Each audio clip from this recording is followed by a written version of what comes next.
బీసీలకు 42% రిజర్వేషన్ కల్పించాలని కాంగ్రెస్ పార్టీ ఆధ్వర్యంలో పెద్ద ఎత్తున ధర్నా నిర్వహిస్తున్నారు. ఢిల్లీలోని జంతర్ మంతర్ వద్ద పెద్ద ఎత్తున ఖచ్చితంగా ఈ యొక్క రిజర్వేషన్ యొక్క బిల్లు ఆమోదం తెలిపేందుకు కేంద్రం పైన ఒత్తిడి తీసుకొచ్చేందుకు పెద్ద ఎత్తున కాంగ్రెస్ పార్టీ ఆధ్వర్యంలో ధర్నా నిర్వహిస్తుంది. అది ప్రస్తుతం మనతో పాటు TPCC vice president Bontu Rammohan ఉన్నారు. వారితో మాట్లాడించే పెద్ద చెప్పండి అన్న, ధర్నా చేస్తున్నారు మీరు, కానీ కేంద్రం ఇప్పటి వరకు కూడా అంటే రాష్ట్రపతి ఇప్పటి వరకు కూడా అపాయింట్మెంట్ ఇవ్వలేదు.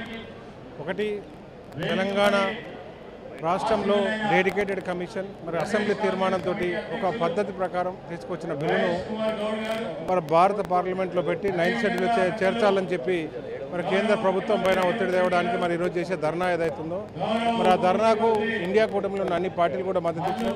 మరి ఇవన్నింటినీ దృష్టిలో పెట్టుకొని మరి ఇలా కేంద్ర ప్రభుత్వం మరి స్పందిస్తానికి కుంటి సాకులు చెప్తుంది. కాబట్టి రాష్ట్రపతి గారు మరి రేపటి వరకు మరి ఏదో ఒక రకంగా మరి ఇక్కడి నుంచి తెలంగాణ నుంచి వచ్చిన రిప్రజెంటేషన్స్ తెలంగాణ నుంచి బీసీ బిల్లును మరి ఇలా చట్టబద్ధత చేయడానికి వాళ్ళు రిప్రజెంటేషన్ తీసుకొని రాష్ట్రపతి గారు మరి ఇప్పటివరకు మాకు ఇంకా నమ్మకం ఉంది, ఏ క్షణమైనా మరి రిప్రజెంటేషన్ ఇవ్వడానికి బీసీలకు న్యాయం జరగడానికి ఏ క్షణంలో, ఎందుకంటే భారతదేశంలో మరి అత్యున్నత పదవిలో ఉన్న రాష్ట్రపతి గారు మరి దీన్ని పట్టించుకోక రాజకీయ రంగు పులుపుకుంటూ పబ్బం గడుపుకుంటున్న ఈ పార్టీలకు బుద్ధి చెప్పే విధంగా వారి చొరవ తీసుకొని స్పందిస్తారని అనుకుంటున్నాను.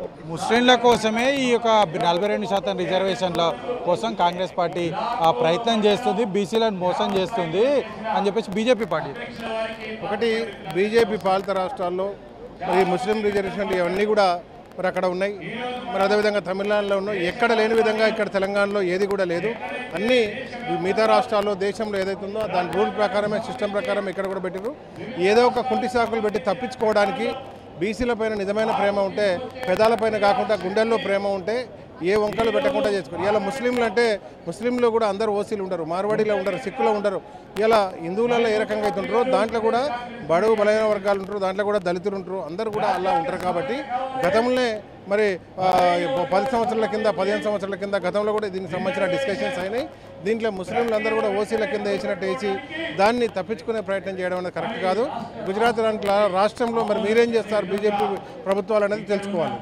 అంటే బీఆర్ఎస్ పార్టీ చెప్తుంది కాంగ్రెస్ పార్టీ ఢిల్లీలో దొంగ దీక్షలు చేస్తుంది, కాంగ్రెస్ పార్టీకి బీసీ రిజర్వేషన్ల పట్ల చూడాల్సి లేదని చెప్పి బీఆర్ఎస్ పార్టీకి దమ్ముంటే చిత్తశుద్ధి ఉంటే మరి వాళ్ళ అక్కడ పార్లమెంట్లో వాళ్ళు కూడా మన అసెంబ్లీలో వాళ్ళు కూడా ఓటేసారు, బీజేపీ కూడా ఓటేసింది.